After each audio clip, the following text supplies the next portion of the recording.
आइए बच्चे, मैथमेटिक्स की क्लास स्टार्ट होने जा रही है। बेटा आ जाओ जल्दी जल्दी सब। महक आ गई, स्वयं आप आ गए।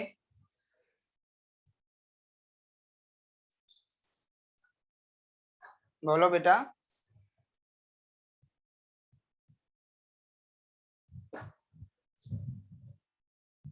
महक,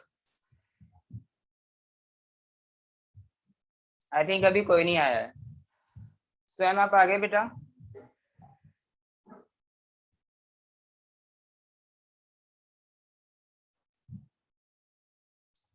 नो एनी रिस्पॉन्स।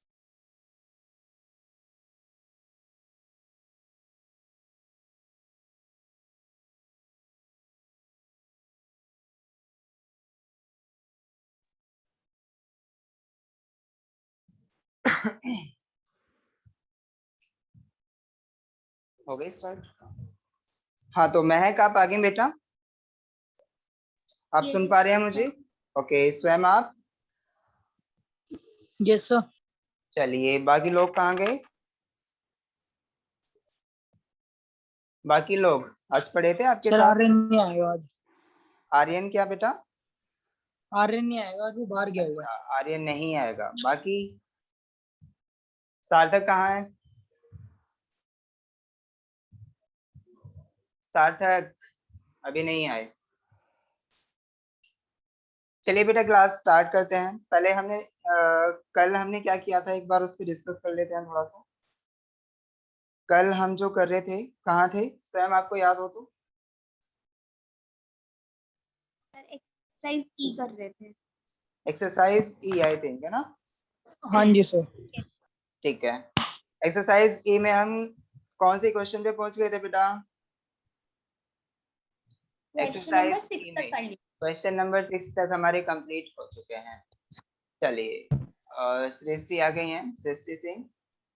ओके बेटा, कैसे हो आप सृष्टि? हाँ तो क्वेश्चन नंबर 6 में देखिए, क्वेश्चन नंबर 6 हम कर चुके हैं। क्वेश्चन नंबर 6 का सॉल्यूशन हमें मिल गया था। क्वेश्चन नंबर 7 हम स्टार्ट करने जा रहे हैं। तो क्वेश्चन नंबर 7 में क्या है बेटा, एक बार इसे देखिए ध्यान से। क्वेश्चन नंबर 7 में है, if two numbers 1/5 1/5 of the greater is equal to 1/3 of the smaller and their sum is 16, the numbers are, यानी हमारे टू नंबर्स हैं, है ना बेटा? of two numbers 1/5 of the greater is equal to 1/3 of the smaller। तो हमें सबसे पहले बेटा क्या करना है, इसमें जो भी हमें नंबर्स फाइंड आउट करने हैं तो नंबर्स मानेंगे। एक उसमें स्मॉलर है, दूसरा हमारा ग्रेटर। ठीक है, सार्थक आप आ गए। चलिए सार्थक आप सुन पा रहे हैं बेटा? हाँ तो इसमें देखिए बेटा, जो हमारा नंबर है, सबसे पहले हम क्या करेंगे, नंबर हमें कैलकुलेट करना है तो नंबर्स को मान के चलेंगे। तो let us consider two numbers are x and y, and इसमें ग्रेटर और स्मॉलर की भी बात छिड़ी है, तो हम इनमें से किसी भी एक नंबर को ग्रेटर मान लेंगे और दूसरे को स्मॉलर मान लेंगे। ठीक है बेटा? चलिए आप लोगों के पास, सभी के पास है ना पीडीएफ? एक्सरसाइज ई की पीडीएफ सभी निकाल लें अपने मोबाइल में और उसे पढ़ें ठीक से। मैं कॉपी पे जाने वाला हूँ। चलिए सभी के पास पीडीएफ होनी चाहिए बेटा, सभी अपनी अपनी पीडीएफ में देखें। एक्सरसाइज ई क्वेश्चन नंबर 7।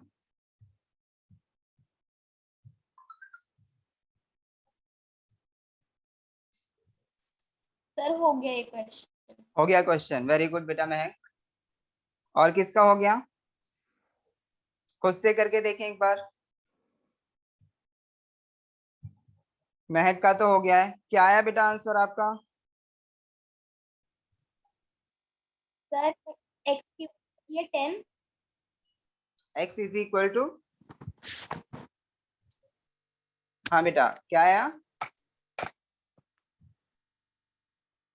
महक बताओ? एक्स वैल्यू और वाई की 6। बेटा आपकी आवाज है ना, जब आप x की वैल्यू बताते हैं तो कट जाती है, मेरे को सुनाई नहीं आ पाती। फिर y की बताते हैं तो ऐसा लगता है कि हाँ y की वैल्यू एकदम से फिर से घट जाती है। सुनाई नहीं आ रही? सिग्नल डिस्टॉर्ट हो रहे हैं बेटा। आप ऑप्शन बताएं, ऑप्शन कौन सा आया है इसमें? क्वेश्चन नंबर 7 में कौन सा ऑप्शन सही है?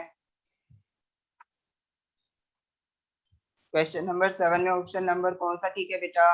ए, बी, सी और डी? हाँ, ए इज राइट आंसर। तो बेटा एक बार हम चेक कर लेते हैं इसका आंसर सही है या नहीं। और किसी का हुआ ये क्वेश्चन? किस किसने किया? सार्थक आपने किया बेटा? सार्थक आपने किया क्वेश्चन नंबर 7? सृष्टि आपने किया? स्वयं? अजय आप बताओ बेटा सब। अगर किसी को भी इसका सॉल्यूशन चाहिए तो वो बताए। किसी को नहीं चाहिए? सबका हो गया? बोलो। चलिए ठीक है, अब मैं यही मानूंगा कि ये सबका हो गया है और मैं अब आगे बढ़ रहा हूँ क्वेश्चन नंबर 8 की तरफ। ठीक है, ओके। चलिए क्वेश्चन नंबर 8 में क्या है बेटा, देखिए। हाँ, क्वेश्चन नंबर 8 है y is older than x by 7 years. 15 years back x's age was 3/4 of y's age. ठीक है बेटा, their present ages are. तो इसमें क्या कह रहा है, एक y है और एक x है। इसका मतलब यहाँ पे हमने जो दो पर्सन लिए हैं उनमें से एक y हो गया, दूसरा x हो गया। ठीक है, और जो y है वो 7 साल बड़ा है किससे? y is older than x by 7 years. तो ये जो y है वो हमारा 7 साल बड़ा हो गया। ठीक है, 15 years back, जो आगे कहा है कि 15 years back x's age was 3/4. तो जो x की एज थी 15 years पहले वो कितनी थी बेटा? वो 3/4 थी। किसकी एज का? y की एज का। ठीक है, देयर प्रेजेंट एजेस आर। तो ये वाला क्वेश्चन कौन कौन कर सकते हैं बेटा, बताए मुझे। सर मैंने कर लिया। महक ने कर लिया, वेरी गुड महक। आज आप काफी सारे क्वेश्चन करके आई हैं पहले ही, आई थिंक। Yes. हाँ, एक्सरसाइज आपने कंप्लीट की होगी ना घर पे बैठ के? यस सर, चलिए, आपने कहा था। हाँ मैंने कहा था। तो बाकी सभी बच्चों का हो गया ना? सार्थक, अजय, सृष्टि, स्वयं। सृष्टि आप प्लीज मेरे को बताएं बेटा। हो गया सर। अच्छा, स्वयं का भी हो गया है। चलिए सृष्टि, आप नए स्टूडेंट हैं बेटा, मेरे को आपका कंफर्मेशन चाहिए। Yes sir. ओके बेटा, थैंक यू। हाँ चलिए, अब क्वेश्चन नंबर 10 की तरफ बढ़ते हैं हम। नहीं, क्वेश्चन नंबर 9। क्वेश्चन नंबर 9 में क्या कहा है? The sum of the digits in a 3 digit number is 12। तो यहाँ पे क्या है, हमारा 3 डिजिट नंबर है। ठीक है, और उन डिजिट्स का जो सम है वो कितना दिया हुआ है यहाँ पे? 12 के इक्वल दिया हुआ है। इससे आगे क्या है, if the digits are reverse the number is increase by 495। तो अगर हम उस नंबर की डिजिट्स को रिवर्स कर देते हैं तो बेटा इसमें रिवर्स का मतलब देखिए, अगर हम कोई भी 3 डिजिट नंबर ले रहे हैं और उसकी डिजिट्स को हम रिवर्स करें तो कौन सी डिजिट्स रिवर्स होंगी, इस बात पे ध्यान दें। क्या मिडिल वाली हमारी डिजिट रिवर्स होगी? नहीं। नहीं, वेरी गुड। लेफ्ट और राइट को हम रिवर्स करेंगे, उसके बाद करेंगे। तो जैसे ही हम लेफ्ट और राइट को डिजिट को रिवर्स करेंगे उसके बाद में वो नंबर जो बन जाता है ना हमारा, वो पहले वाले नंबर से 495 ज्यादा आता है। ठीक है, तो पहले वाले नंबर में हमें 495 ऐड करके और नए नंबर के इक्वल रखना होगा। उसके बाद में क्या कह रहा है, but reversing only of tens and unit digits. अच्छा अच्छा अच्छा अच्छा, इसने आगे कहा भी है बेटा, क्वेश्चन में आगे कहा है कि टेंस और यूनिट डिजिट जो होती हैं वो ही रिवर्स होती हैं। तो अगर ऐसी कंडीशन गिवन है तो उस केस में तो जैसे कह रहा है आपको वैसे मानना है। अगर ये कंडीशन नहीं गिवन है तो फिर आपको क्या करना है, मिडिल टर्म को ऐसे ही रहने देना है, मिडिल डिजिट को। और जो हमारी फर्स्ट मीन्स वंस डिजिट और जो हमारी थर्ड मीन्स टेंस डिजिट जो होंगी उनको आपस में रिवर्स कर देना है। ठीक है, but reversing only of tens and unit digits increase the number by 36। नहीं बेटा, इसमें जो ये कंडीशन दी हुई है ना वो दोबारा में दी हुई है बेटा। पहली वाली कंडीशन हमारी सेम है जो मैंने पहले बताया। चलिए क्वेश्चन नंबर 9 को मैं कर देता हूँ, इसको सॉल्यूशन करते हैं। ठीक है, एक बार Yes, ध्यान sir. से समझ लें सभी क्या है इसमें। The sum of the digits in a 3 digit number is 12। ठीक है, तो सबसे पहले हम क्या करेंगे, उन 3 डिजिट्स को मान लीजिए कि व्हाट आर द डिजिट्स। ठीक है, चलिए हाँ, क्वेश्चन नंबर था ये हमारा, क्वेश्चन नंबर 9। सभी ध्यान से देखें।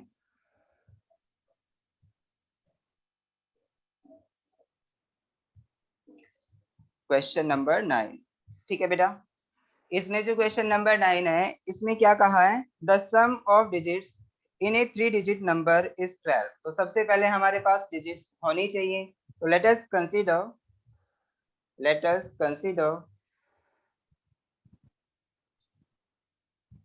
a 3 digit number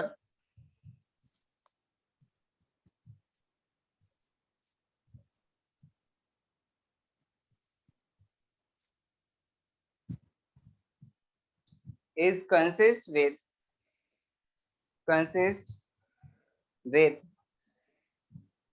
कौन कौन सी, x y and z digits।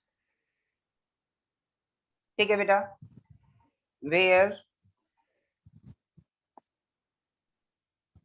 x is कौन सी डिजिट है बेटा, 100, हंड्रेड्स डिजिट, y 10th, हाँ y is tens digit and z is ones digit. ठीक है बेटा, ये सारी कंडीशन हमने मानी यहाँ पे। ठीक है, उसके बाद अब आगे चलते हैं। तो बेटा जो नंबर बनेगा हमारा, तो नंबर क्या होगा यहाँ पे, 100x plus हाँ 10y equals to z plus then z. Number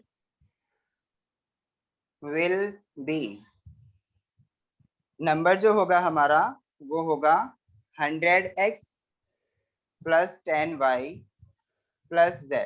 ठीक है बेटा, नंबर हमारा ये हुआ।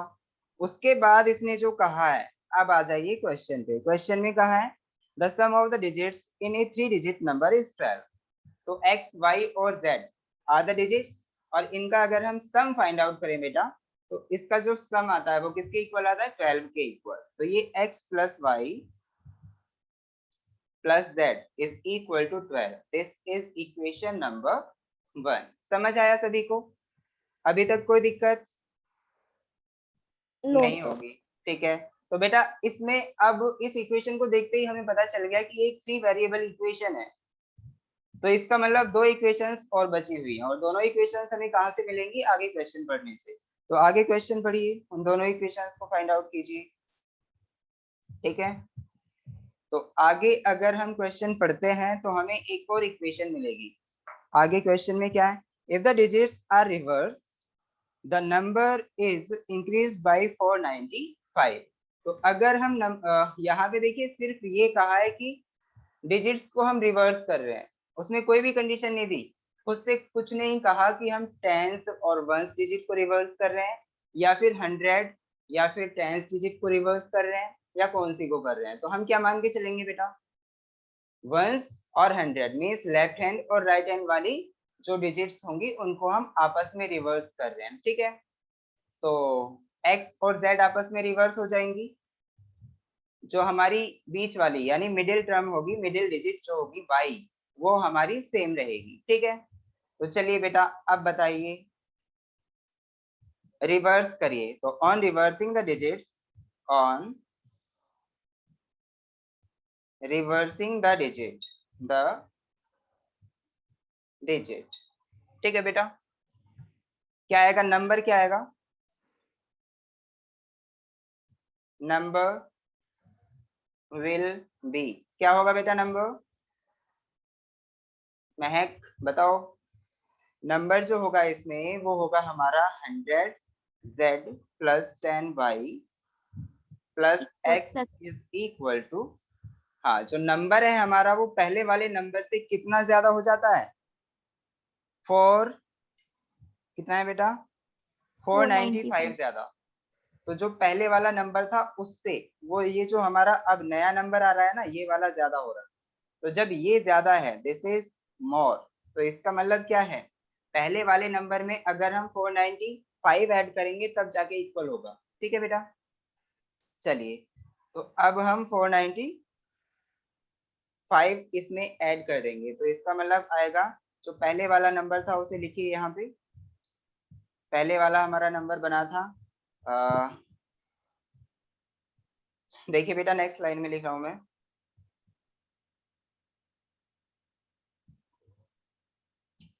पहले वाला जो नंबर था हमारा वो था 100x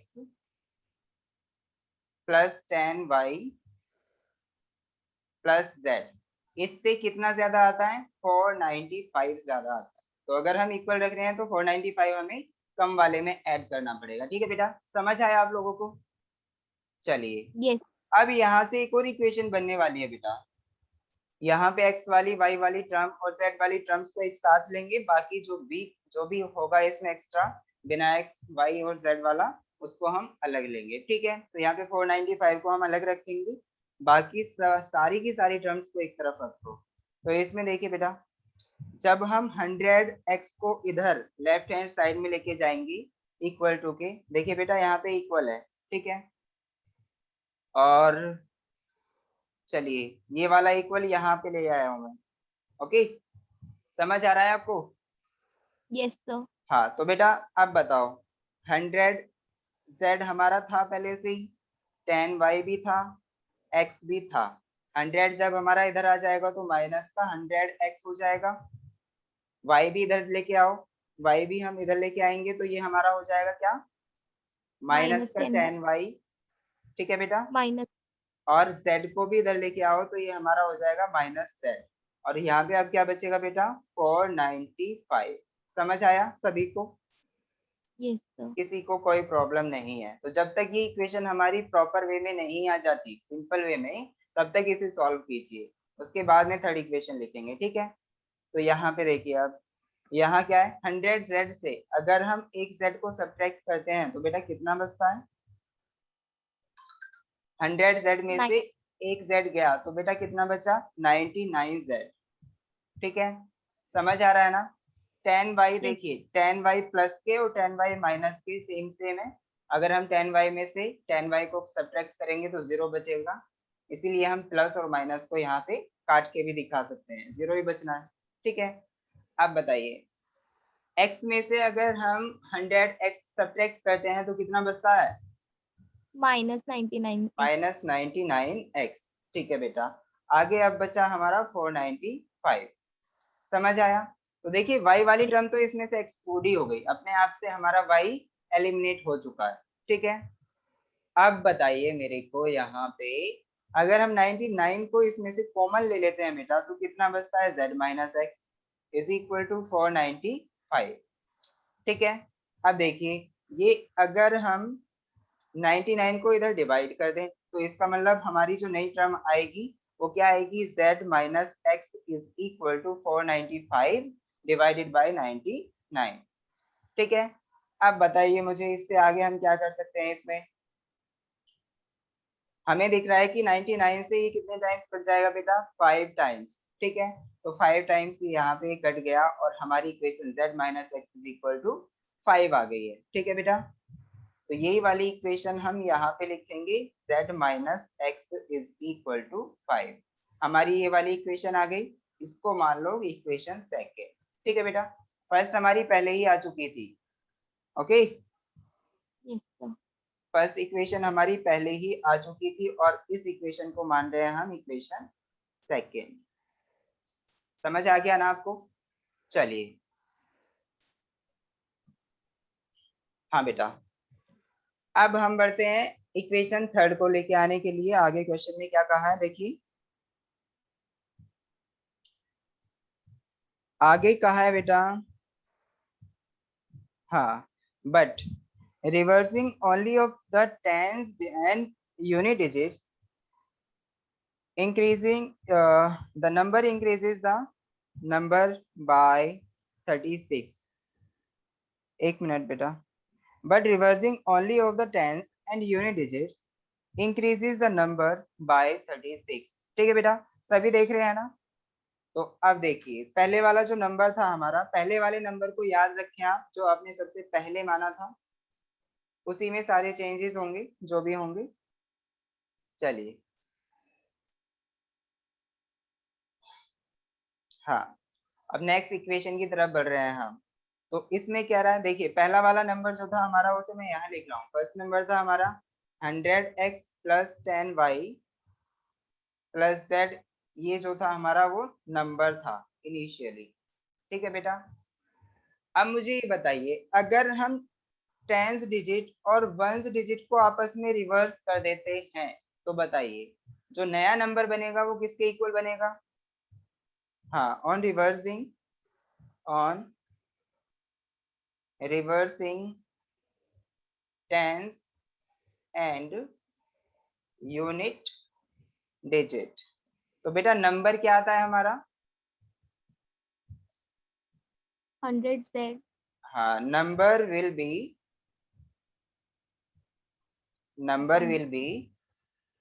कौन सा बेटा, कितना? 100x plus plus 10z 10z plus plus y। 1।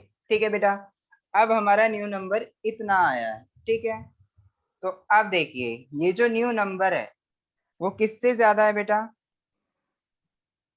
किससे कितना ज्यादा है? क्वेश्चन में वापस चलिए, इसमें कहा है कि reversing only of tens and unit digits increases the number by 36।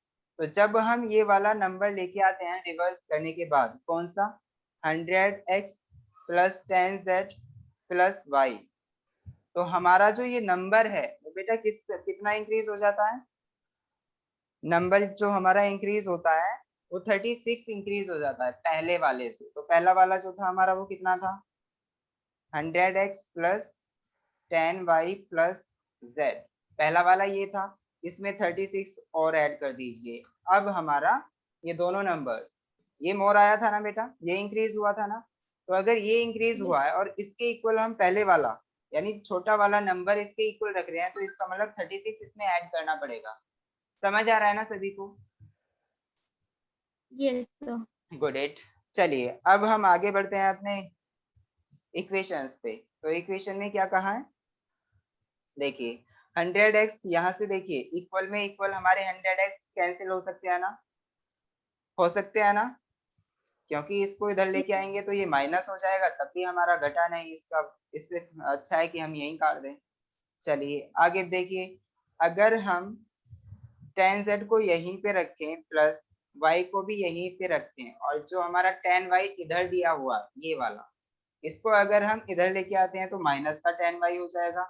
ठीक है बेटा, इधर का मतलब हम राइट हैंड साइड से लेफ्ट हैंड साइड की तरफ लेकर के आए हैं। ठीक है, अब बताइए यहाँ पे y तो था ही पहले से ही। ठीक है, z को भी लेके आओ, तो z को उठा के लेके आएंगे तो ये नेगेटिव बन जाएगा।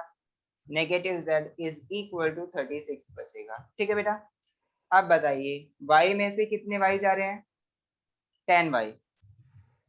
z में से यहाँ देखिए 10z में से एक z जा रहा है, तो इसका मतलब 9z। और जब y में से 10y जाएंगे तो माइनस का 9y इज इक्वल टू 36। समझ आ रहा है आपको? z माइनस y, 9 हमने कॉमन ले लिया है, इज इक्वल टू 36। तो अब बताइए मुझे,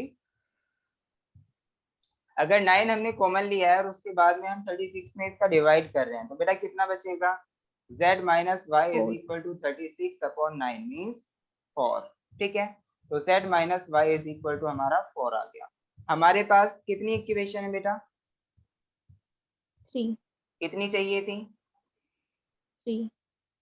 3 इक्वेशन चाहिए हम लोगों को, अगर हमारे पास 3 वेरिएबल्स की इक्वेशंस हैं तो। ठीक है बेटा, तो अब देखिए यहाँ पे हमारे पास 3 इक्वेशन ही है, अब हम आसानी से सॉल्व कर सकते हैं। तो देखिए बेटा, एक काम कीजिए आप, यहाँ पे y की वैल्यू निकाल लेते हैं। मैम आपके पीछे से आवाज आ रही है बेटा। चलिए अब हम एक काम करते हैं, जो इक्वेशन थर्ड आई है यहाँ से y की वैल्यू निकालेंगे। और जो इक्वेशन हमारी कौन सी थी बेटा, इक्वेशन सेकेंड। इक्वेशन सेकेंड में हम क्या काम करना है बेटा, इक्वेशन सेकेंड जो थी उससे हम किसकी वैल्यू फाइंड आउट कर सकते हैं। कहाँ गई इक्वेशन सेकेंड, हाँ इक्वेशन सेकेंड आपकी यहाँ पे दिखाई दे रही होगी, आपको देख पा रहे हैं, Yes, sir. हाँ ये वाली, ठीक है। इक्वेशन सेकेंड, तो इक्वेशन सेकेंड से हम x की वैल्यू निकाल लेते हैं, ठीक है। इक्वेशन जो थर्ड आई है उससे हम y की वैल्यू निकाल लेते हैं। तो अब देखिए अगर हम x की वैल्यू इक्वेशन सेकेंड से फाइंड आउट करते हैं तो वो किसकी टर्म्स में आएगी बेटा, z की टर्म्स में, ठीक है, z की टर्म्स में आएगी ना। चलिए यहाँ से फाइंड आउट कीजिए, तो x इज इक्वल टू क्या आ जाएगा हमारा, x की वैल्यू आएगी हमारी z माइनस 5, ठीक लिखा क्या मैंने x की वैल्यू को, इक्वेशन नंबर सेकेंड से x की वैल्यू जब मैंने फाइंड आउट की तो ये आई z माइनस 5, मैंने सही किया ना। अरे कोई तो बोलो बेटा, सिग्नल प्रॉब्लम है ना। चलिए मैंने सही किया है, मैं बता रहा हूँ आपको। अब हम y की वैल्यू और फाइंड आउट कर लेते हैं। y की वैल्यू अगर हम यहाँ से फाइंड आउट करें तो बेटा y की वैल्यू क्या आएगी, y is equal to z minus 4, सही कहा ना, y की वैल्यू z माइनस 4। अब बताइए x की वैल्यू भी हमारे पास z की टर्म्स में है, y की वैल्यू भी z की टर्म्स में है, और ऑलरेडी जो हमारी इक्वेशन नंबर 1 है उसमें x और y अगर हम पुट कर दें तो पूरी की पूरी इक्वेशन हमारी z में आ जाएगी। समझ आया आपको, Yes, sir. हाँ तो z की वैल्यू हम वहां से फाइंड आउट कर सकते हैं, और जैसे ही z की वैल्यू फाइंड आउट होगी तो हम यहाँ से बेटा जैसे ही z की वैल्यू फाइंड आउट होगी तो यहाँ जो हमने ब्लू मार्कर से लिखा है इसमें आप देख सकते हैं z की वैल्यू रखते ही y की भी आ जाएगी, और जो मैंने ऊपर लिखा है x की वैल्यू को, x की वैल्यू क्या थी आप देख सकते हैं, x की वैल्यू थी x is equal to z minus 5, तो यहाँ पे भी z की वैल्यू रखते ही हमारा आंसर आ जाएगा, x और y की वैल्यू आ जाएंगी। उसके बाद हम क्या करेंगे, जो नंबर था उसमें x और y और z की वैल्यू रख देंगे। समझ आया आपको। चलिए मैं इसे छोड़ू क्यों, अब तो थोड़ा सा काम बचा है, मैं इसे पूरा ही कर देता हूँ, ठीक है। अब मुझसे कोई ये मत कहना कि भैया इसे छोड़ दो हम इसे खुद कर लेंगे, इतनी सारी मेहनत करवा ली अब कह रहे हो कि इसे छोड़ दो, है ना। चलिए हाँ, इक्वेशन 1 को एक काम कीजिए, इक्वेशन 1 को लिखिए। इक्वेशन 1 जो थी बेटा वो थी x plus y plus z is equal to 12, यही थी ना इक्वेशन 1। हाँ x की वैल्यू इसमें रखिए बेटा, x की वैल्यू क्या आई थी अभी, x की वैल्यू जो आई थी हमारी वो आई थी z माइनस 5, आप देख सकते हैं, तो z माइनस 5 रखेंगे, और जो y की वैल्यू आई थी वो z माइनस 4 आई थी, तो ये दोनों वैल्यूज हम इक्वेशन नंबर 1 में रखने वाले हैं, ठीक है। चलिए इक्वेशन नंबर 1 में x की वैल्यू थी हमारी z माइनस 5 प्लस y की वैल्यू थी z माइनस 4 प्लस z यहाँ पे ऐसे ही रहेगा इज इक्वल टू 12, ठीक है। समझ आ रहा है ना सभी को। Yes, sir. हाँ तो अब हम आसानी से z फाइंड आउट कर सकते हैं ना यहाँ से। चलिए फाइंड आउट कीजिए, z की वैल्यू जो आएगी बेटा, देखिए z z z कितने टाइम्स ऐड हो रहा है, 3 टाइम्स, तो इसका मतलब 3z आ गया, ठीक है। यहाँ देखिए माइनस 5 में माइनस 4 ऐड होंगे तो कितना आएगा, माइनस का 9 इज इक्वल टू 12, तो 3z इज इक्वल टू जो आएगा बेटा वो 12 प्लस 9 आ गया, ठीक है। और ये हमारा हो जाएगा इसके इक्वल 21 के इक्वल, और ये 3z जो होगा इससे हम z की वैल्यू फाइंड आउट करेंगे, 21/3 मीन्स 7 के इक्वल, 7. ठीक है। z की वैल्यू हमारी आ चुकी है और z इज इक्वल टू आया है 7, ठीक है, z इज इक्वल टू 7 हो गया।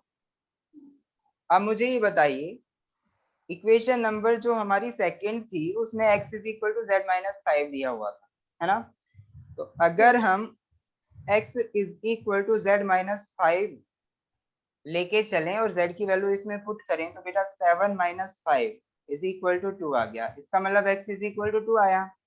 ठीक है, सिमिलरली y की वैल्यू हम फाइंड आउट कर सकते हैं। y is equal to z minus 4 था, अगर आपको याद हो। ठीक है, z माइनस 4, तो z की वैल्यू हम इसमें पुट करेंगे तो क्या आएगा, y is equal to 7 minus 4 means y is equal to आ गया 3।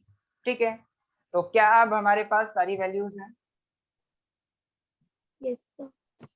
अब तो नंबर निकालना कोई बड़ी बात नहीं है भाई हमारे लिए, अब तो हम आसानी से नंबर फाइंड आउट कर सकते हैं। तो चलिए मैं नंबर भी निकाल लेता हूँ। अब मैंने इतनी मेहनत की है तो वो सफल ही हो जाए बेटा, टारगेट तक हम पहुंच ही जाए। तो यहाँ पे देखिए जो हमारा नंबर होगा, अब कोई मत कहना कि भैया आप छोड़ दो हम कर लेंगे, सर आप छोड़ दो हम कर लेंगे। नंबर जो होगा, नंबर होगा हमारा 100x, x की वैल्यू क्या आई थी बेटा 2, प्लस 10y, y की वैल्यू क्या आई थी बेटा 3, प्लस z, z की वैल्यू क्या है 7।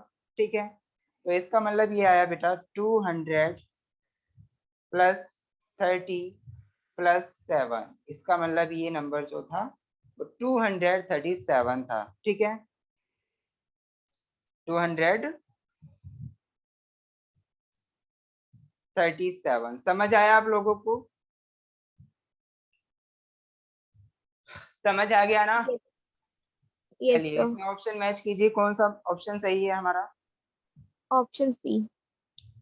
Option C is right answer, 237। ठीक है बेटा, ऑप्शन सी। चलिए क्वेश्चन नंबर 10 की तरफ आगे बढ़ते हैं भाई। क्वेश्चन नंबर 10 में क्या कहा है? इसमें कहा है कि two numbers are such that twice the greater number exceeds twice the smaller one by 18 and 1 by third of the smaller and 1 by fifth of the greater number are together 21. The numbers are, एक बार इस question को सभी पढ़िए और मेरे को बताइए बेटा कि आप लोगों को समझ आ रहा है या नहीं आ रहा। अगर आप कर सकते हैं तो प्लीज मेरे को बताएं। मैं आपको 1 मिनट का टाइम दे रहा हूँ समझने के लिए, आप इसे रीड करें और मुझे बताएं कर सकते हैं।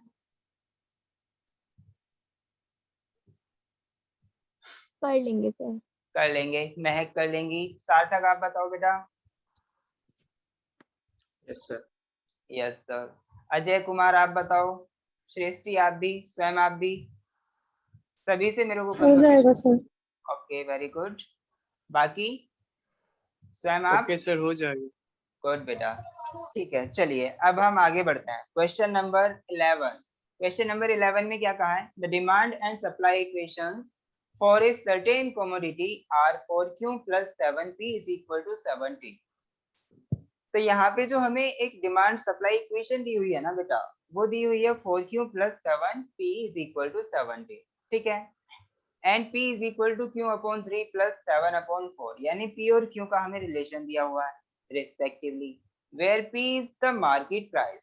तो देखिए यहाँ पे p और q हमारे हैं क्या, वो देखिए p is market price and q is quantity, then the equilibrium price and quantity are। ठीक है, तो इसका मतलब क्या है, हमें ये दोनों चीजें ही फाइंड आउट करनी है। मींस आप कुछ मत देखिए, क्वेश्चन में अगर हमें 2 इक्वेशंस गिवन है तो इसका मतलब इन दोनों में ही हमें रिलेशंस फाइंड आउट करने हैं। ठीक है, तो अब बताओ क्वेश्चन में जो वेरिएबल टर्म्स हैं वो क्या है, Q and P. Variable terms क्या है, क्यू एंड पी। तो हमें क्यू और पी की सिंपली वैल्यू फाइंड आउट करनी है। ठीक है, अब जो क्वांटिटी है वो बाद वाली वैल्यू होगी क्यू, तो क्यू जो होगी हमारी क्वांटिटी होगी और पी जो होगा हमारा वो इक्विलिब्रियम प्राइस होगा। ठीक है बेटा, तो हमें यही फाइंड आउट करना है पी और क्यू की वैल्यू क्या है। ठीक है, आप ऑप्शन से भी इस क्वेश्चन को कर सकते हैं, इक्वेशंस में वैल्यू पुट करें और आंसर होगा। ठीक है, कर लेंगे ना आप? 2 Yes, वेरिएबल sir. इक्वेशन है, आप कर सकते हैं इसे।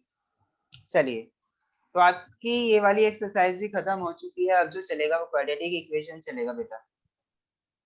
क्वाड्रेटिक इक्वेशन को ध्यान से समझें। क्वाड्रेटिक इक्वेशन के बारे में पहले भी मैं थोड़ा सा डिस्कशन कर चुका हूँ। पहले मैंने क्या बताया था आप लोगों को, जो हमारी क्वाड्रेटिक इक्वेशंस होती हैं उनकी फॉर्म क्या होती है बेटा? फर्स्ट क्लास में मैंने क्वाड्रेटिक इक्वेशंस के बारे में डिस्कशन किया था, है ना महक? Yes, sir. हाँ, तो आप मुझे बताएं बेटा, क्वाड्रेटिक इक्वेशन की जो फॉर्म होती है वो कैसी होती है। एक्चुअली जो मैंने पीडीएफ में दिखाई हुई है उसको ढक दिया है, आप अपनी पीडीएफ से देख सकते हैं, पर अफसोस। ax square plus x plus c. हाँ, ax square plus B x plus C is equal to 0 बेटा। आप सी तक ना छोड़ें, क्योंकि अगर हम ax square plus B x plus C ही कह रहे हैं तो वो अभी तक इक्वेशन नहीं हुई है। जब हम इक्वल का साइन लगा के और उसके बाद में कुछ उसके इक्वल रखते हैं तब वो हमारी इक्वेशन होगी, ठीक है।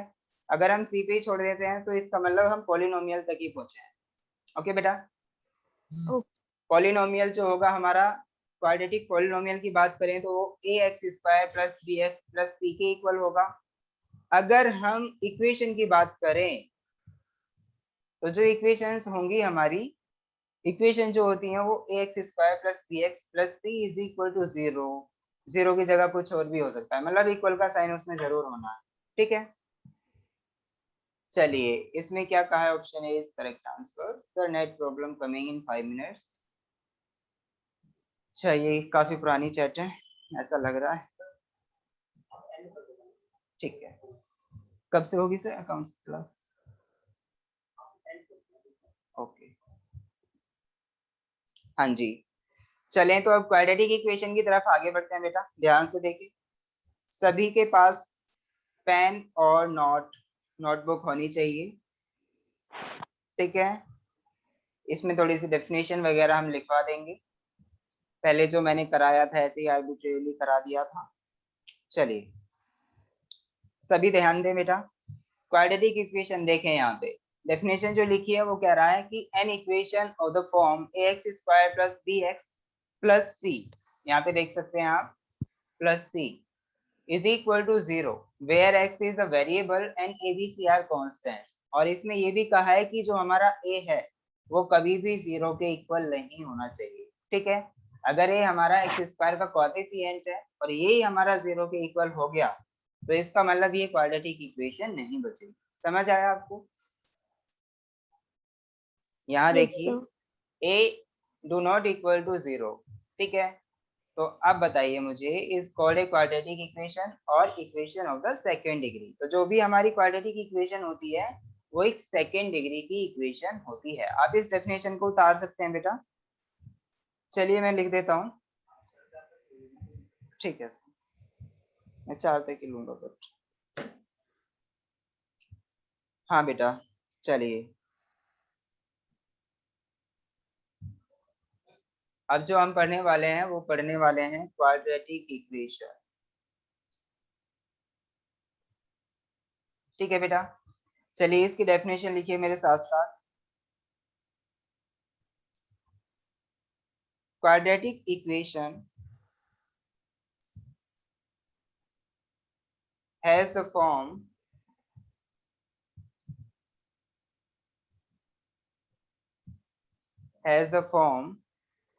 ax square plus B x plus C is equal to 0, ठीक है बेटा। ये वाली हमारी इसकी फॉर्म होगी। अब देखिए, where a b c are constants, okay, and x is variable, ठीक है बेटा। तो x हमारा वेरिएबल है, तो ये जो हमारी क्वाड्रेटिक इक्वेशन है वो किसमें है बेटा? अगर मैं आपसे कहूँ कि ये हमारी जो क्वाड्रेटिक इक्वेशन है वो किसमें है, तो आप क्या कहेंगे? x की टर्म्स में, ठीक है। तो यहाँ पे जो वेरिएबल टर्म है वो हमारी x है, तो हम x की टर्म्स में कहेंगे क्वाड्रेटिक इक्वेशन, ठीक है। तो यहाँ पे देखिए, जब हम किसी भी क्वाड्रेटिक इक्वेशन को सॉल्व करते हैं तो सॉल्व करने के बाद में मेरे को ये बताइए उसके कितने रूट्स आते हैं। रूट्स मीन्स उसकी कितनी वैल्यूज आती हैं जो हमारी वेरिएबल टर्म। महक? 2. हाँ, 2 रूट्स आते हैं और उन 2 रूट्स को हम जीरो भी कहते हैं, जीरोस ऑफ क्वाड्रेटिक इक्वेशन। समझ आया? Yes, sir. चलिए, अब हमें ये तो पता चल गया यहाँ पे जो फॉर्म होगी वो ये वाली होगी, और यहाँ पे एक कंडीशन है, तो कंडीशन यहाँ लिखिए आप। कंडीशन जो है वो a should not be is equal to 0। समझ आ गया ना? अगर Yes, ए sir. ही हमारा 0 हो जाएगा तो फिर ये इक्वेशन हमारी क्वाड्रेटिक नहीं बचेगी। बाकी बी और सी कितना भी 0 होते रहे हमारी इक्वेशन क्वाड्रेटिक रहेगी। चलिए एक एग्जांपल दे देता हूं मैं इसके बेस पे। अगर हम बी और सी को 0 ले लें, ठीक है, if b is equal to 0 and c is equal to 0, तो बताइए अब हमारी यही वाली इक्वेशन जो हमारी यहाँ पे दिख रही है वो कौन सी किस इक्वेशन के इक्वल हो जाएगी बेटा? हाँ, किसके इक्वल हो जाएगी? ax square is equal to 0। ये तो बचेगा भाई, bx भी 0 हो जाएगा और c भी 0 हो जाएगा। समझ Yes, आया sir. आपको? तो क्या मेरी ये वाली इक्वेशन क्वाड्रेटिक है? Yes, sir. हाँ, इसने अभी तक अपनी फॉर्म नहीं खोई। देखिए आप ध्यान दीजिए, यहाँ पे b मतलब जो x का कोफिशिएंट है वो भी है और जो कांस्टेंट टर्म है वो भी है। आप देख सकते हैं इसमें छुपे हुए हैं, हिडन है। ठीक है बेटा, देखिए कैसे हैं। चलिए बता ही देता हूँ। आपके मन में क्वेश्चन उठ रहा होगा कि सर हमें तो बस एक ax स्क्वायर ही दिखाई दे रहा है, इसमें बाकी की टर्म्स तो दिखाई नहीं दे रही और आप कह रहे हैं कि बाकी की टर्म्स भी हैं, है ना? तो चलिए मैं आपको बता देता हूँ कैसे है। यहाँ देखिए ax स्क्वायर तो है ही, लेकिन x की कोई टर्म नहीं है, तो इसका मतलब यहाँ पे x की कोई टर्म नहीं है। तो क्या ये वाली टर्म है यहाँ 0x? क्या ये वाली टर्म है 0x? यस है। लेकिन अच्छा, इसका मतलब बताइए 0x का मतलब क्या होगा? 0। अगर हम किसी भी टर्म में 0 ऐड कर देते हैं तो क्या उस टर्म पे कोई फर्क पड़ेगा? कोई फर्क पड़ेगा उस पे? नहीं पड़ेगा। बेटा आप जवाब दो मेरे को, आपका रिस्पांस मिलना मेरे को बहुत जरूरी है। चलिए अगर हम c की बात करें तो देखिए c भी हम 0 ले सकते हैं, तो यहाँ पे देखिए c भी 0 हो गया और इज इक्वल टू 0। तो देखिए यहाँ पे जो हमारी इक्वेशन है ना, ये सेम फॉर्म रखे हुए है। कौन सी फॉर्म? ये वाली, Equation वाली. ये वाली ax square plus bx plus c is equal to 0। बस इसमें, और जो हमारी नीचे इक्वेशन है, नीचे कौन सी इक्वेशन? ये वाली। इसमें क्या अंतर है बेटा? अंतर ये है कि यहाँ पे हमारा b भी 0 है और c भी 0 है। ठीक है, समझ आया? तो Yes, कभी sir. भी अगर आप लोगों को ax स्क्वायर अकेला नजर आता है और आपको क्वाड्रेटिक इक्वेशन चाहिए, तो आप अपने पास से ये वाली टर्म्स ऐड कर सकते हैं। You are free to add these terms. Okay बेटा, समझ आया? क्योंकि हमें Yes, जरूरत sir. पड़ेगी b और c की वैल्यू फाइंड आउट करने की। ठीक है, चलिए आगे चलते हैं। आप आगे देखिए, how to find the roots of a quadratic equation. तो हम किस तरह से क्वाड्रेटिक इक्वेशन के रूट्स फाइंड आउट करेंगे। चलिए, अच्छा आपको फैक्टर्स करने आते हैं क्या? Yes, sir. फैक्टर्स करने आते हैं आपको? तो जब भी हम रूट्स फाइंड आउट करेंगे बेटा, तो फैक्टराइजेशन मेथड भी यूज कर सकते हैं। ओके, और कई बार हम क्या करते हैं कि जो हमारे क्या होते हैं बेटा, जीरोस होते हैं, उनको हम मान के चलते हैं पहले स्टार्टिंग में। Let us suppose alpha and beta are the zeros of the quadratic equation. तो उनकी हेल्प से भी हम कर सकते हैं। ठीक है, अल्फा और बीटा का सम और अल्फा और बीटा का जो मल्टीप्लिकेशन होता है वो हमें पता होता है in terms of coefficients. Coefficients कौन कौन से? ए, बी और सी जो थे, जिनको हम कांस्टेंट्स कह रहे थे। ठीक है, चलिए मैं बता देता हूं आपको। आप एक फॉर्मूला याद रखें बेटा, देखिए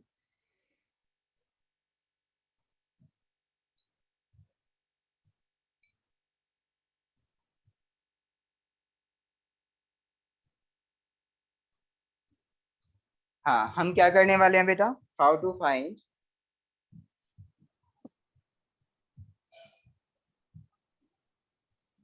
the roots of a quadratic equation.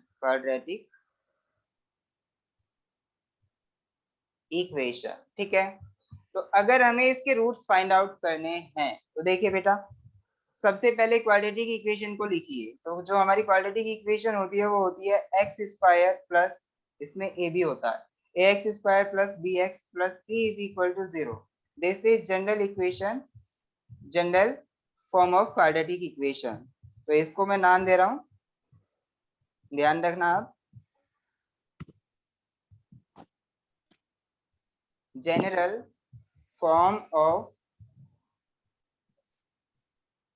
Quadratic equation. समझ आया आपको? अब बताइए, मुझे जो फाइंड आउट करने हैं वो रूट्स फाइंड आउट करने हैं, और रूट्स जो होता है वो x की वैल्यूज होती है, ठीक है। तो जब भी हम किसी भी क्वाड्रेटिक इक्वेशन को सॉल्व करेंगे तो उसके ऑलवेज 2 रूट्स आएंगे, ठीक है। और वो 2 रूट्स हमारे डिफरेंट भी हो सकते हैं, सेम भी हो सकते हैं, रियल नंबर्स भी हो सकते हैं, और साथ ही साथ वो हमारे इमेजिनरी नंबर्स भी हो सकते हैं। तो इमेजिनरी नंबर्स के बारे में बताऊंगा आपको, जिनको हम इमेजिनरी रूट्स कहेंगे, किस केस में हमारे इमेजिनरी रूट्स आते हैं और किस केस में रियल नंबर्स आते हैं, ठीक है। तो अब मेरे को ये बताइए, हम लोगों को x की वैल्यू फाइंड आउट करनी है, ठीक है, in terms of a, b और c। तो ये वैल्यू कैसे आएगी? देखिए यहाँ पे सबसे पहले एक काम कीजिए, जो यहाँ पे एक्स स्क्वायर का कोफिशिएंट है a, उसको हम क्या करेंगे, यहाँ से भगाएंगे। भगाने का मतलब समझते हो आप, कि एक्स स्क्वायर के साथ नहीं होना चाहिए। तो एक्स स्क्वायर के साथ नहीं होना चाहिए, इसका मतलब अगर हम पूरी इक्वेशन में a का डिवाइड कर देते हैं तो क्या आएगा? क्या ये एक्स स्क्वायर के साथ रह पाएगा? क्या ये एक्स स्क्वायर के साथ रह पाएगा? कहाँ गए सबके सब? बोलो भाई। सर एक बार क्वेश्चन रिपीट करना। मैं ये रिपीट कर रहा हूँ कि जब हम रूट्स फाइंड आउट करेंगे, देखो बेटा, पहली बात मैं ये बता देता हूँ, रूट्स फाइंड आउट करने का मतलब है कि मैं एक एसडी रूल से रूट्स फाइंड आउट करना चाह रहा हूँ, ठीक है। एसडी रूल आपने पढ़ा है क्या? SD rule of finding out the roots of quadratic equation, पढ़ा है आपने एसडी रूल? नहीं पढ़ा आई थिंक। चलिए कोई बात नहीं, मैं बता देता हूँ। देखिए एसडी रूल को हम कहते हैं, एस डी रूल जो होता है हमारा, रूल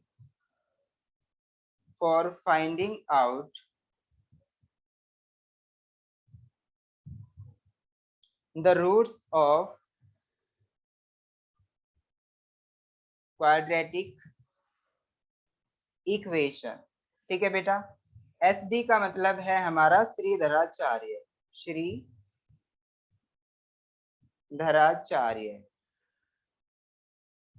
रूल। यस सर, पढ़ा है। पढ़ा है आपने? तो श्रीधराचार्य रूल एसडी के, जब मैंने एसडी कहा तो आप नहीं बता पाए, इसका मतलब क्या है बेटा? हाँ सर आपने शॉर्ट बोला था ना, इसलिए अच्छा अच्छा थोड़ा। अच्छा, मैंने शॉर्ट में बोला था, आपने फुल फॉर्म में पढ़ा है श्रीधराचार्य रूल। तो देखिए बेटा, कई बार है ना, श्रीधराचार्य जो रूल होता है हमारा, उसको हम डायरेक्टली यूज करते हैं ऑलमोस्ट, ठीक है। लेकिन हमें ये पता नहीं चल पाता हाउ इट हैज बिकम। हाँ बेटा, क्या हमें पता चल पाता है कि कैसे आता है ये? हाँ नहीं पता चल पाता। तो x इज इक्वल टू, हम डायरेक्ट फॉर्मूला याद कर लेते हैं, minus B plus minus under root B square minus 4ac upon 2a। हमने अच्छे से पढ़ा हुआ है ये वाला, है ना बेटा? हाँ सभी ने पढ़ा होगा, है ना? Yes sir. चलिए, तो अब हम ये वाला रूल लेके आने वाले हैं, मींस x की वैल्यूज देगा ना ये। तो अगर हम x is equal to minus B plus minus under root B square minus 4ac upon 2a लिख रहे हैं, तो आपको बेटा ये भी पता होना चाहिए कि ये आता कैसे है, इसको सॉल्व कैसे करते हैं, ठीक है। तो अब देखिए इसका सॉल्यूशन ही हम करने वाले हैं, ओके।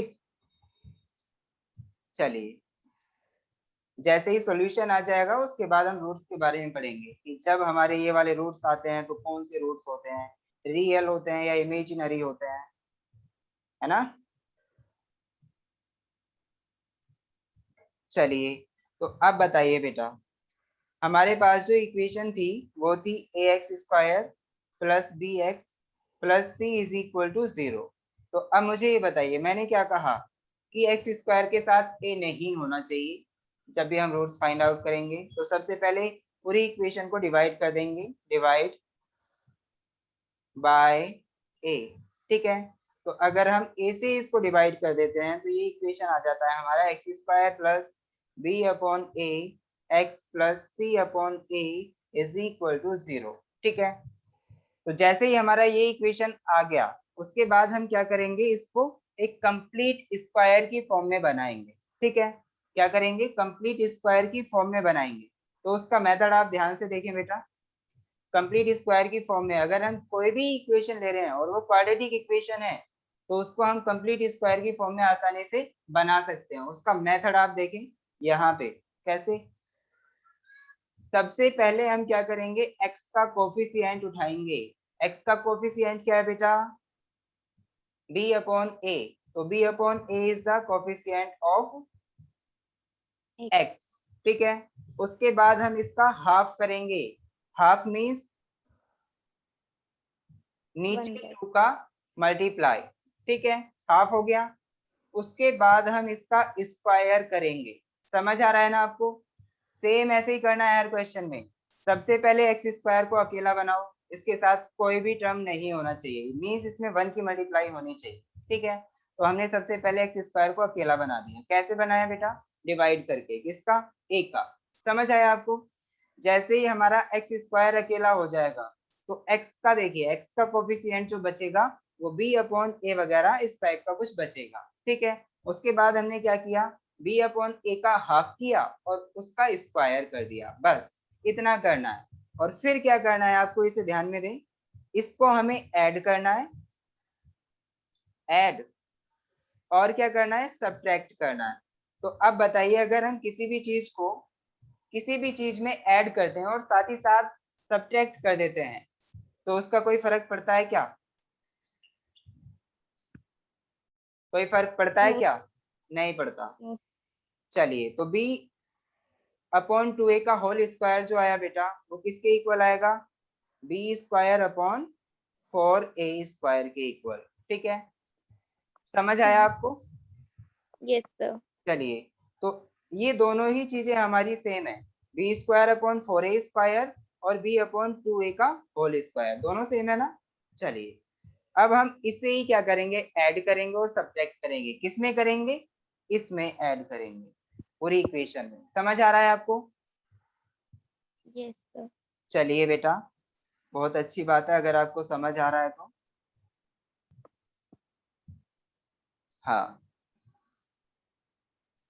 x² ऐसे ही रखा plus b upon a into x भी ऐसे ही रखा प्लस c अपॉन a भी ऐसे ही रखा।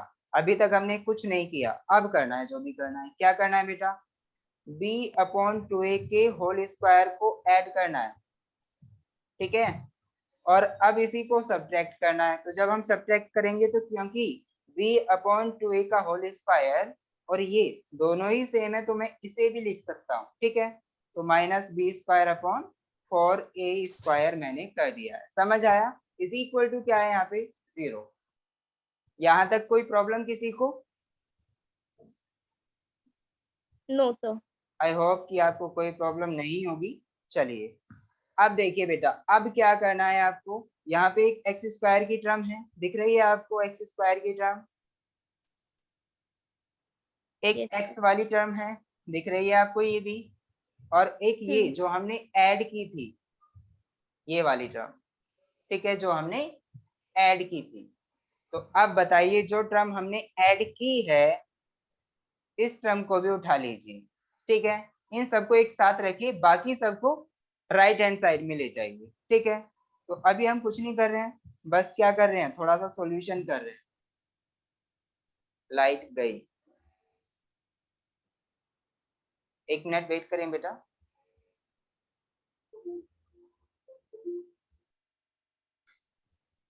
हाँ, x² को हमने ऐसे रखा plus b upon a, x को भी ऐसे रखा प्लस c अपॉन a को भी हमने सी अपॉन ए नहीं, जो थर्ड टर्म है ये वाली, इसको रखेंगे बेटा।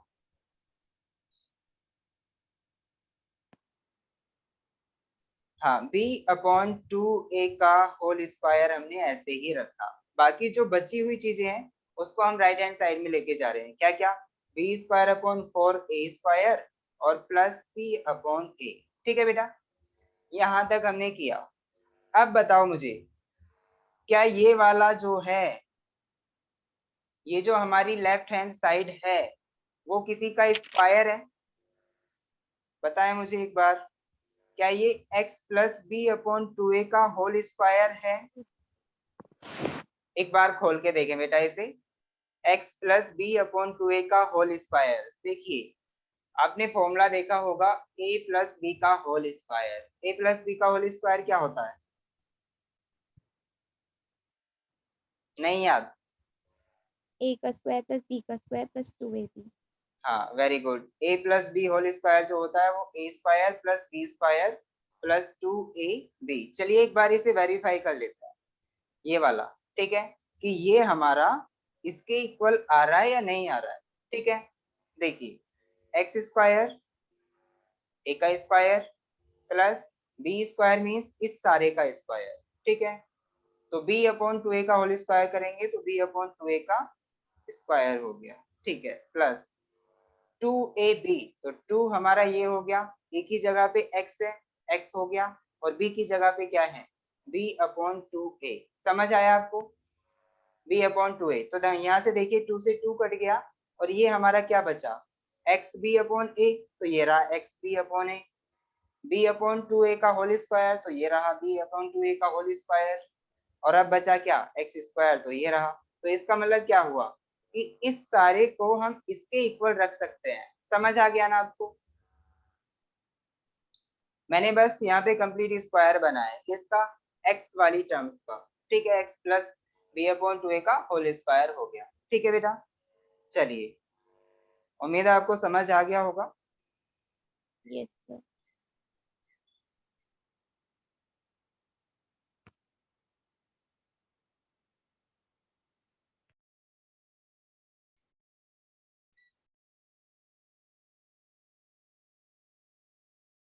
हाँ बेटा, अब जो है, अगर हम आगे बढ़े तो आगे देखिए, इसको भी हम एक काम करते हैं, ये वाला फॉर्मूला तो यही लिखा रहने देते हैं, आप लोगों को समझने में आसानी होगी।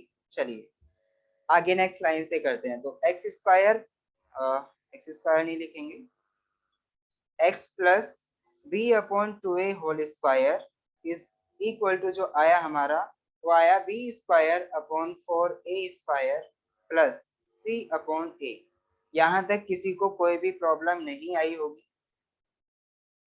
अब आगे चलते हैं। हाँ बेटा, अब बताइए, अगर हम यहाँ पे देखिए, ये हम इसमें 4a स्क्वायर और a का एलसीएम ले लें तो क्या आएगा, 4a स्क्वायर। ठीक है, अब बताओ ये क्या बनेगा, 4a स्क्वायर से 4a स्क्वायर कटा, बचा 1, 1 की मल्टीप्लाई b स्क्वायर में करेंगे तो b स्क्वायर प्लस a से यहाँ पे कितने टाइम्स कटा, ये 4a टाइम्स, 4a के ऊपर मल्टीप्लाई करेंगे c में तो कितना आएगा बेटा, 4A। 4ac, यही आएगा ना।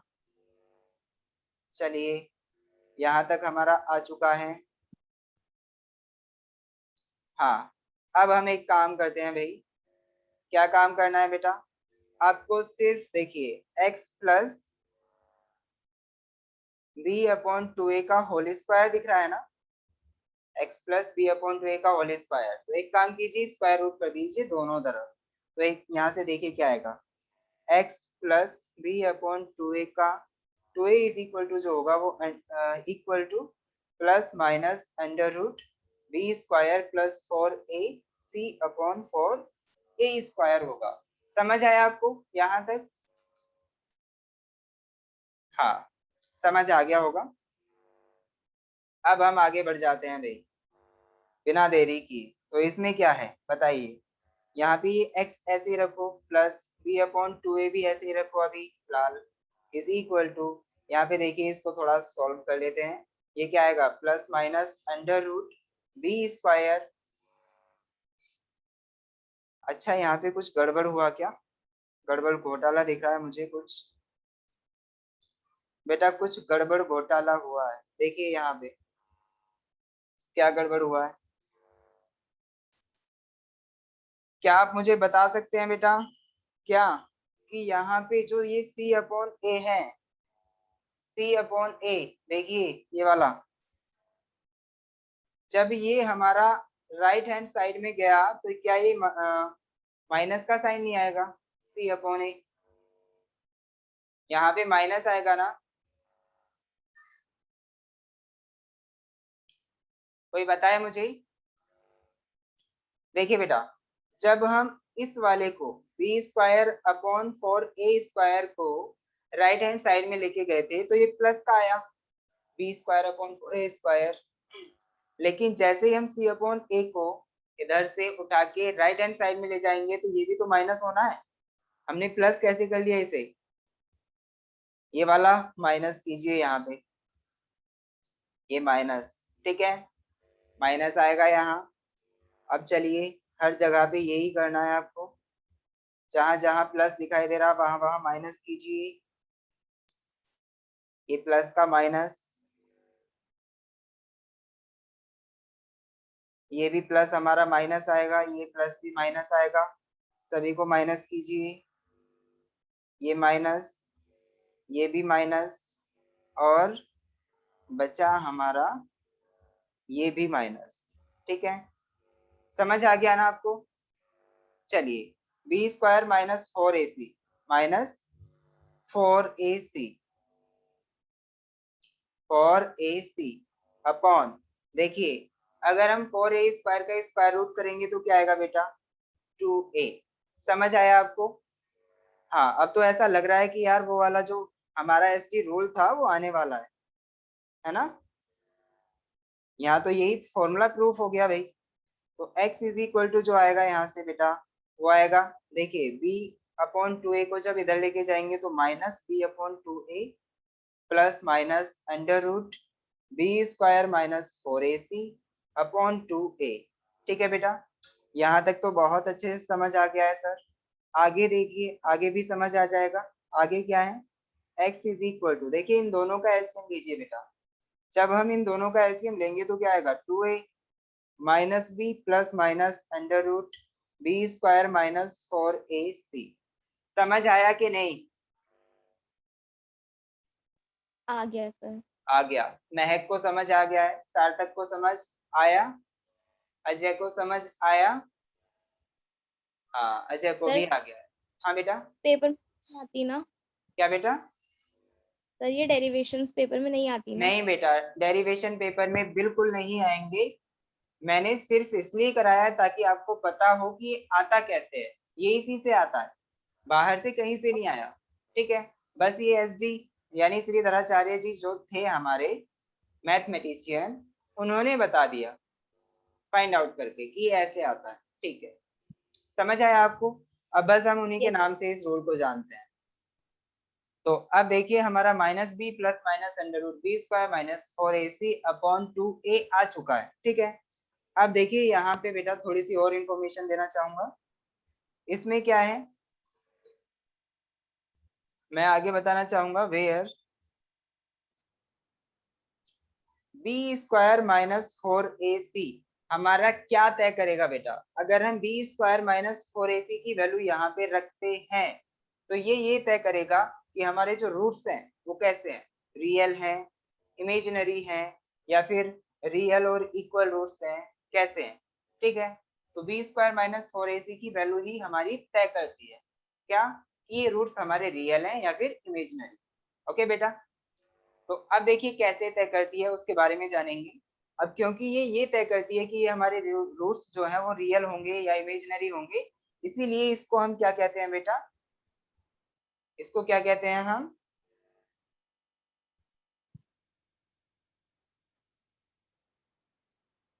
क्या कहते हैं हम? डिस्क्रिमिनेशन। डिस्क्रिमिनेंट। ठीक है, डिस्क्रिमिनेंट कहते हैं बेटा। कट रहा है आगे।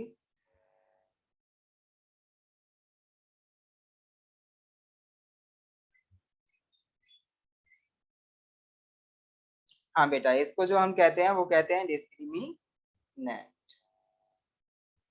आपको समझ आ गया होगा, क्योंकि ये हमारा ये डिस्क्राइब करता है कि ये जो रूट्स होंगे वो कैसे हैं, इसीलिए हम इसको डिस्क्रिमिनेंट कह रहे हैं। अब इसको हम डिनोट कैसे करते हैं? डिनोट करते हैं डी से। तो बी स्क्वायर माइनस 4ac जो होगा वो डी के इक्वल होगा। समझ आया आपको?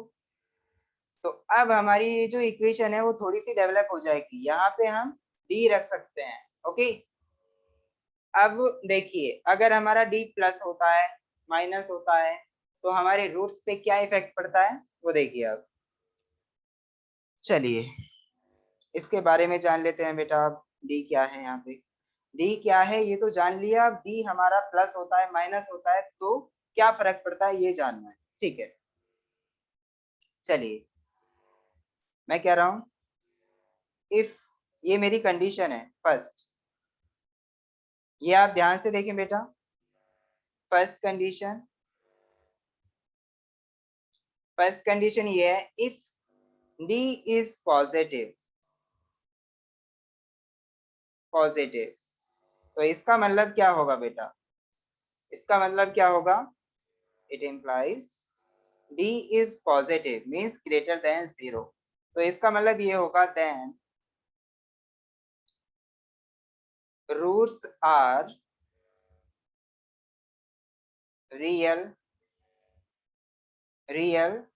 ठीक है बेटा, अभी हमें रियल के बारे में पता चला है कि हमारे जो रूट्स होंगे वो रियल होंगे। ठीक है, अगर हम बात करें डी इज नेगेटिव, तो अगर हमारा डी नेगेटिव होता है, ये सेकंड कंडीशन है। इफ डी इज नेगेटिव, तो अब बताइए क्या होगा? देन रूट्स आर, अगर डी हमारा नेगेटिव आता है तो रूट्स हमारे कैसे आएंगे बेटा? इमेजिनरी। अब बताऊंगा मैं क्यों आते हैं इमेजिनरी। ठीक है, तो रूट्स आर इमेजिनरी। समझ आया यहाँ तक? रूट्स हमारे इमेजिनरी होते हैं। अब देखिए, क्या Yes. हमारा जो डी है वो ऑलवेज ग्रेटर देन 0 यानी पॉजिटिव, या फिर लेस देन 0 यानी नेगेटिव, या फिर ऐसा भी हो सकता है क्या, थर्ड, कि if D is equal to 0, तो डी अगर हमारा 0 हो जाए तो इस कंडीशन में क्या होगा, हमारे रूट्स कैसे होंगे? Then roots are equal. ठीक है बेटा, तो इस कंडीशन में हमारे रूट्स इक्वल होंगे एंड रियल होंगे। ठीक है, रियल एंड इक्वल।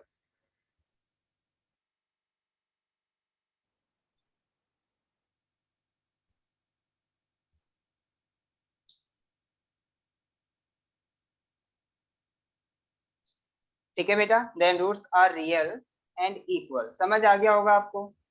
अब देखिए, जब हमारा पहली कंडीशन पे वापस चलिए बेटा।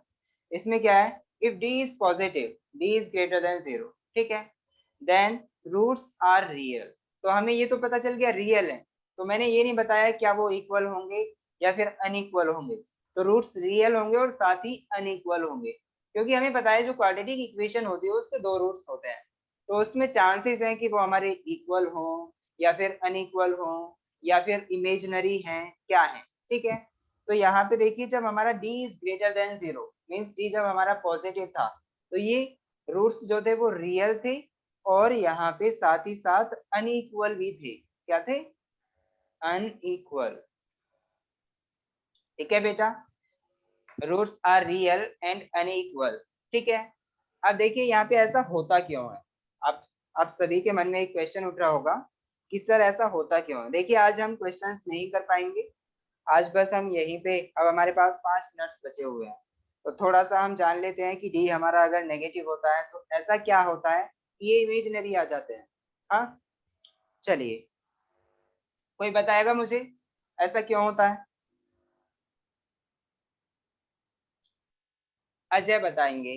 अजय बताइए बेटा, ऐसा क्यों होता है?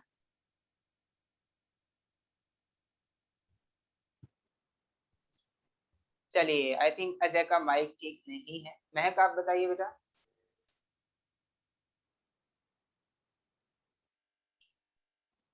हाँ बताइए बेटा। तो मुझे नहीं पता। नहीं पता, वेरी गुड। हाँ, अगर आपको पता होता तो फिर मेरा क्या काम क्या होता। सही है। आगे बताइए सृष्टि, आप बताइए बेटा।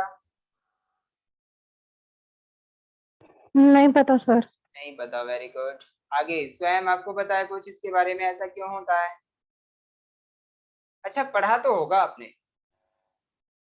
कि ये इमेजिनरी नो भी होता सर। है। नहीं पढ़ा, चलिए बेटा आप देखिए यहाँ पे ऐसा क्यों होता है। देखिए d इज इक्वल टू, जो देखा हमने वो d is equal to under root B square minus 4ac होता है। ठीक है, एक मिनट, d स्क्वायर नहीं, ये d हमारा ये होता है सारा, गलती हो गई माफ करना। हाँ, d जो होता है हमारा वो ये होता है, क्या बेटा, d is equal to B square minus 4ac। अब बताइए जो x की वैल्यूज होती हैं वो हमारी क्या होती हैं? x इज इक्वल टू जो होता है अभी हमने देखा कि minus B plus minus under root B square minus 4ac आ रहा है यार। ठीक है, और अपॉन 2a आ रहा है। चलिए, तो अब देखिए बेटा सिर्फ ये वाली टर्म, कौन सी वाली? ये वाली टर्म, इस वाली टर्म की वजह से हमारे जो रूट्स होते हैं वो कभी हमारे पॉजिटिव आते हैं, कभी हमारे मतलब पॉजिटिव नहीं, कभी इमेजिनरी आते हैं, कभी रियल आते हैं। ठीक है, और इसी वाली टर्म की वजह से कभी हमारे रूट्स इक्वल आते हैं, कभी अनइक्वल आते हैं। ठीक है, तो अब देखिए इस वाली टर्म में ऐसा क्या है जिससे कि हमारे रूट्स रियल और इमेजिनरी बन जाते हैं। ठीक है, देखिए ये वाली टर्म जो है ना बेटा वो अंडर रूट से रिलेटेड है। क्या है?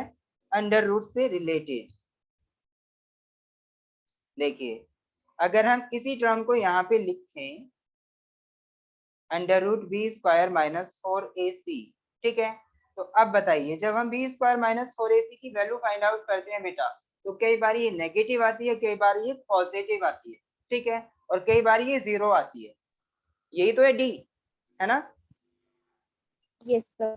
हाँ, तो अगर ये नेगेटिव आ रही है तो इसका मतलब अंडर रूट के अंदर एक नेगेटिव क्वांटिटी आ रही है, नेगेटिव 8 हो सकती है ना भाई? नेगेटिव 8 हो सकती है ना नेगेटिव क्वांटिटी। अब बताइए यहाँ पे अगर ये नेगेटिव बन रहा है हमारा बी स्क्वायर माइनस 4ac, तो इसका मतलब अंडर रूट के अंदर एक नेगेटिव साइन आ रहा है। तो इसका स्क्वायर रूट क्या होता है बेटा? -1 का स्क्वायर रूट। देखिए यहाँ पे हम क्या कर लेंगे, अंडर रूट -1, और यहाँ पे हम 8 को अलग लिख देंगे। ठीक है, तो 8 का स्क्वायर रूट अलग हो जाएगा और -1 का स्क्वायर रूट अलग हो जाएगा। ठीक है बेटा? हाँ बेटा, -1 का स्क्वायर रूट अलग हुआ और 8 का स्क्वायर रूट अलग हो गया। तो अब बताइए यहाँ पे ये जो -1 का स्क्वायर रूट होता है वो किसके इक्वल होता है? आपको वैल्यू पता होगी, कभी पढ़ा है आपने? नहीं पढ़ा होगा। चलिए बेटा मैं बता देता हूँ आपको, अंडर रूट -1 की जो वैल्यू होती है वो होती है आई के इक्वल, आयोटा। ठीक है, ये जो होता है हमारा वो आयोटा के इक्वल होता है। आपने पढ़ा होगा कॉम्प्लेक्स नंबर्स में। ठीक है बेटा, कभी आपने अगर कॉम्प्लेक्स नंबर पढ़े हुए हैं तो आप बता सकते हैं कि आई की वैल्यू जो होती है वो होती है अंडर रूट -1 के इक्वल। ठीक है, तो जब हम इस अंडर रूट -1 की वैल्यू यहाँ रखेंगे तो ये आ जाएगा आई अंडर रूट 8। ठीक है बेटा, आई अंडर रूट 8। इसका मतलब ये जो आई है ये हमें बताता है कि ये वाला टर्म एक इमेजिनरी नंबर है। समझ आया? आई जो बताता यस। है वो हमें ये बताता है कि एक इमेजिनरी नंबर है। ठीक है, तो जब भी हम कभी भी डी फाइंड आउट करेंगे और वो नेगेटिव आ जाता है तो इसका मतलब ये हमारा एक इमेजिनरी नंबर बनने वाला है। ठीक है, गुड। अब हम बात करते हैं बेटा, अगर हमारा d इक्वल टू 0 आ जाता है तो अब देखिए d इक्वल टू 0 आने का मतलब क्या हुआ, अंडर रूट 0 की वैल्यू हमारी क्या हुई, 0।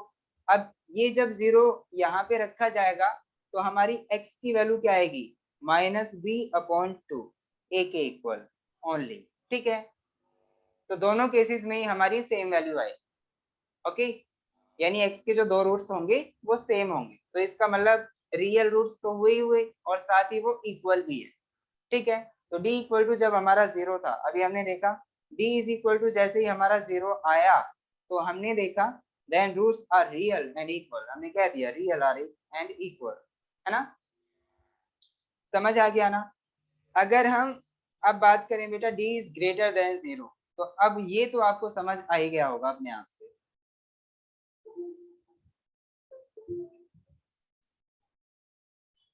हाँ, आपको अपने आप से समझ आया कुछ कि अगर हमारा d इज ग्रेटर देन 0 हो जाता है तो उस टाइम पे क्या होगा, हमारे जो रूट्स हैं वो रियल होंगे और अनइक्वल होंगे। तो चलिए इसके बारे में और देख लेते हैं बेटा, उसके बाद में हम क्लास ओवर कर देंगे। टाइम तो हो चुका है लेकिन हम फिर भी दो से 5 मिनट आपकी लेना चाहेंगे, डी की कहानी ही खत्म कर दें। हाँ चलिए भाई। हाँ तो अब हम बात कर रहे हैं अगर हमारा डी जो है वो पॉजिटिव हो, पॉजिटिव मीन्स 0 से बड़ा हो, तो इसका मतलब क्या है, देखिए d इज इक्वल टू हमें पता है बी स्क्वायर माइनस 4ac होता है, x इज इक्वल टू हमें पता था minus B plus minus under root B square minus 4ac upon 2a होता है, ये सब तो हमें पता है, ठीक है। अब देखिए बी स्क्वायर, अगर हमारा बी स्क्वायर माइनस 4ac अगर ये पॉजिटिव नंबर होता है, इसको हम कोई भी पॉजिटिव नंबर मान सकते हैं ना बेटा। लेट अस सपोज ये 3 के इक्वल है, पॉजिटिव नंबर किसके इक्वल है, 3 के इक्वल है, ठीक है, पॉजिटिव नंबर है ना पॉजिटिव नंबर 3। Yes sir. हाँ तो ये वाली कंडीशन पास हो रही है ना बेटा। हम्म। हाँ तो चलिए अब हम एक काम करते हैं, इसको रख देते हैं कहाँ, इस वाली इक्वेशन में, ठीक है। तो x इज इक्वल टू क्या आ जाएगा, minus B plus minus under root B square minus 4ac की वैल्यू को मैंने 3 लिया है तो 3 हो गया अपॉन 2a, a की वैल्यू जो भी हो, ठीक है। अब बताइए क्या हमारे इक्वल रूट्स आए, क्या हमारे इक्वल रूट्स आए। अच्छा आपको ये भी पता चल रहा है कि यहाँ पे हमारी x की 2 वैल्यूज हैं, क्या आपको पता यस चल रहा सर। है इसे देख के, कौन कौन सी बेटा। यस सर, एक तो माइनस बी प्लस √3/2 है हाँ वेरी गुड, एक होगी और x is equal to minus B minus under root 3/2a, है ना। तो यस देखिए सर। अब देखिए अगर हमारी ये वाली टर्म 0 हो जाती है तो रूट्स हमारे इक्वल ही आते हैं, लेकिन अगर हमारी ये वाली टर्म 0 नहीं होती तो इसका मतलब रूट्स हमारे डिफरेंट आ रहे हैं, समझ आया आपको। तो minus B yes sir. Plus plus under root 3/2a and minus B minus under root 3/2a आई, इसका मतलब ये दोनों रूट्स हमारे अनइक्वल हैं और हमें ये भी पता है कि ये रियल है ना, क्योंकि इनमें कोई भी इमेजिनरी नंबर नहीं है, समझ आ गया ना आपको।